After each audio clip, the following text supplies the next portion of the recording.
Mathangi numitu athoiba mingsel mamangda leptuna dress loisili white shirt ama litli black color gi tie puli aduga black color gi formal pant ama seli athoiba masa yamna nana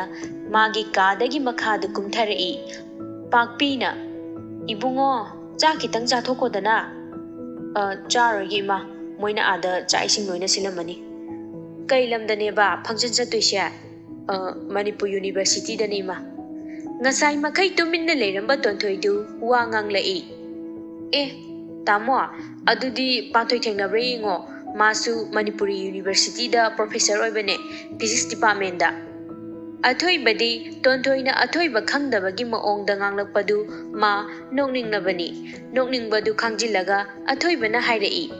ton ai ma yengbaga sangloida pakpina kainune haisibu isa panthoibo MU da professor oina leiri haiba tonthoina mabung tarasanu haiba matagum khon kanna hairai hoi ma masakadi satheina phajagrajani nupa mayamna ngaunaribani kaino athoiba tonthoigi mataudu yamna nokningnabani adubu ma adum khangjili athoibana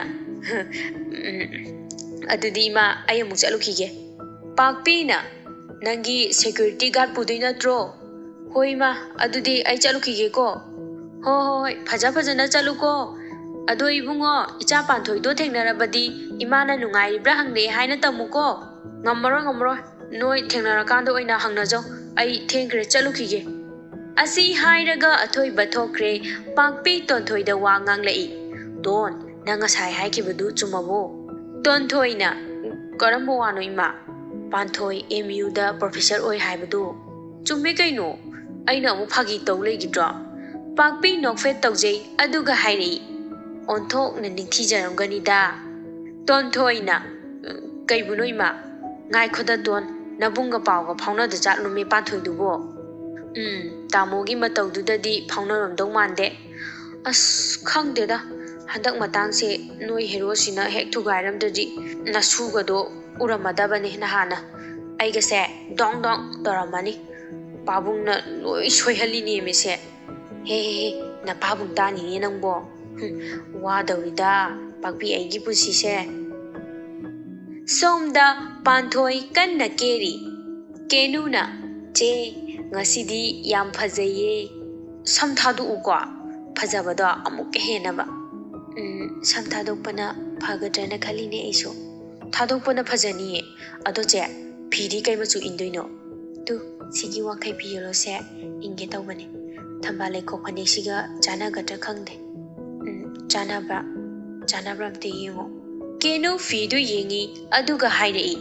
jana ni che yam phajai ngo ado chakso ada dum cha duira panthoi wa ngang na firon singdu loisili kenu na panthoi da yenglaga hairei wow kainu chena ngasi khuphajaje mi loi ngaunarani bo sidi yam phajai haiba ichansu panthoi gi ka da changlei ichanna panthoi nangbu loisinba lorabo aungne loidore kenu na ima jeje ngasidi yam phajadra haiba yengo ichanna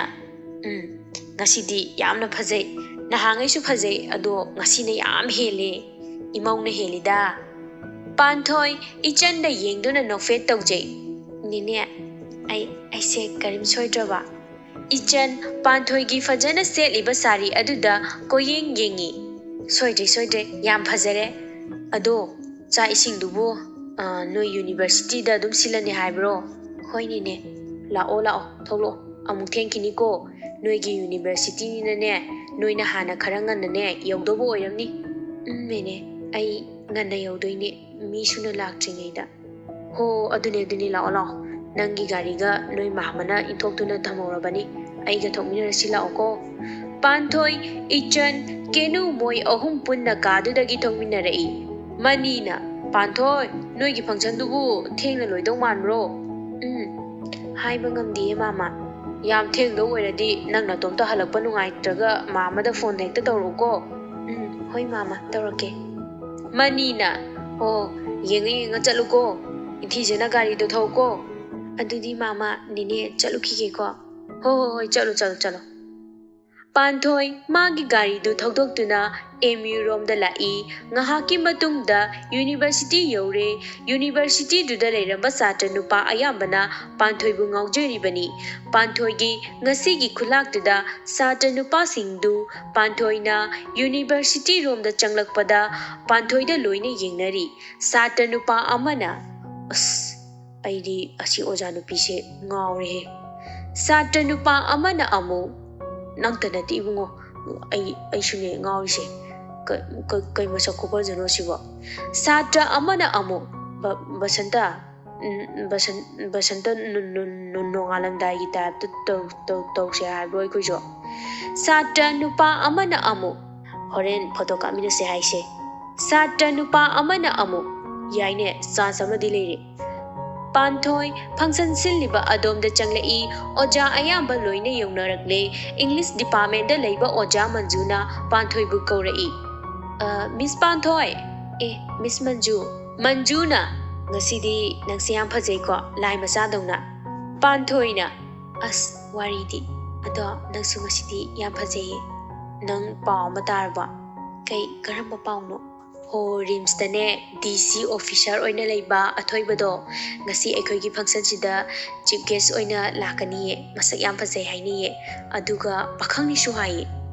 Panthoi wakhalda horen asina khachandoigi tawleini aina ko pakhang pham thado aladi kaphongni da horen amadasu mami ke hek choirakpada khangni ba Manjuna Panthoi tabro Panthoi khangpre khangna hairi ha taye Manjuna kai wakhang khalino adu koina mangli duba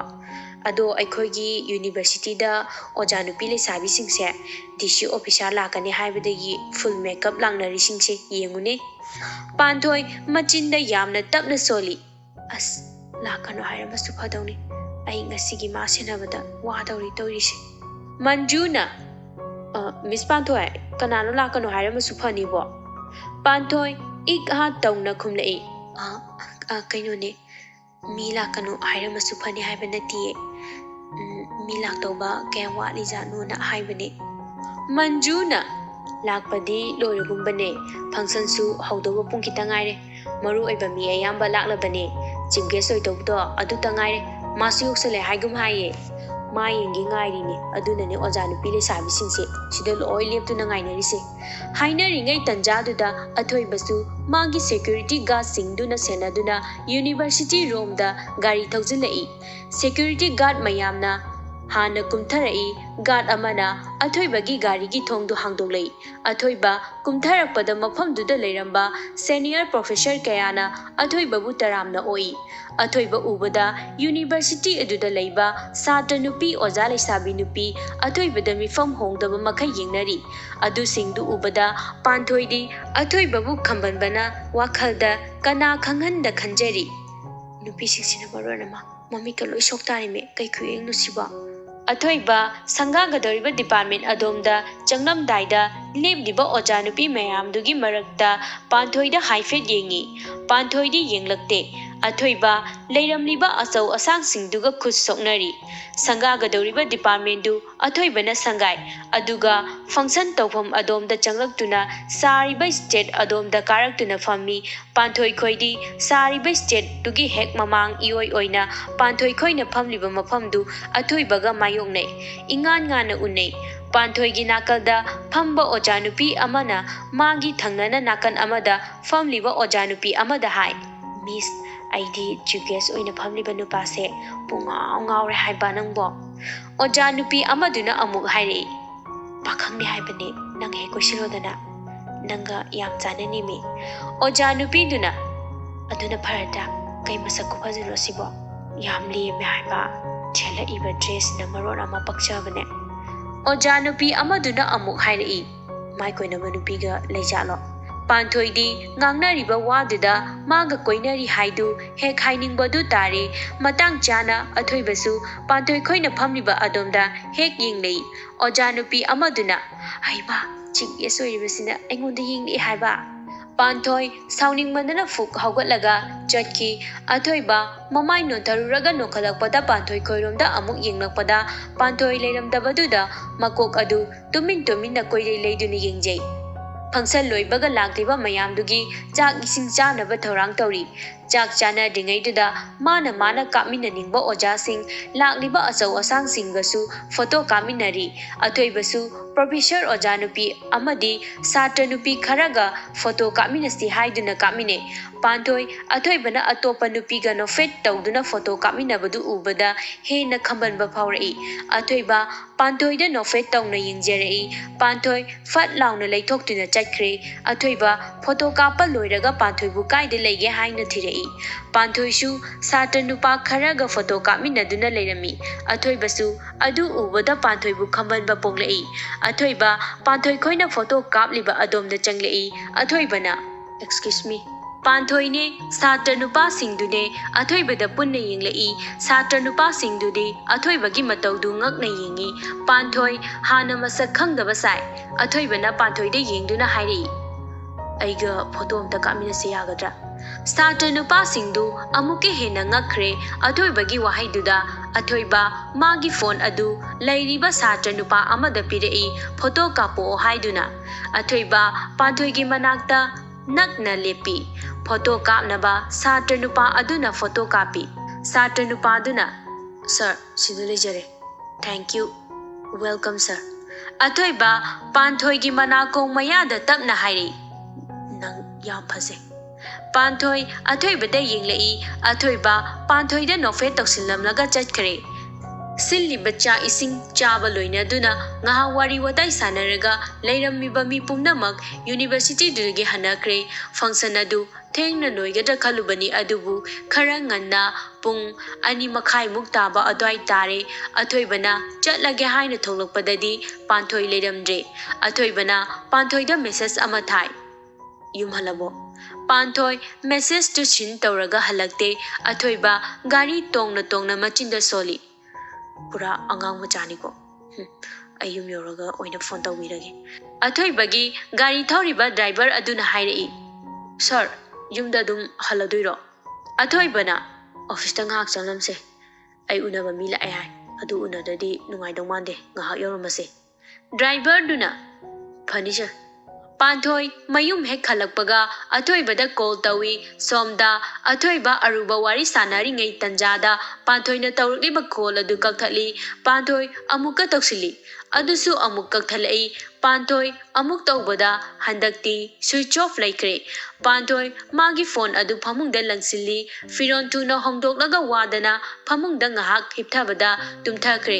somda athoiba ma unaba lakliba midu hek thokibaga magi switch off takiba phone adu hangduna panthoida call back toksili taruklak tawba phau pairakte athoiba makokta hotlaga machinda haijai amuk lala khalamani tawrise athoiba nangi ngasigi dawsidi pelabani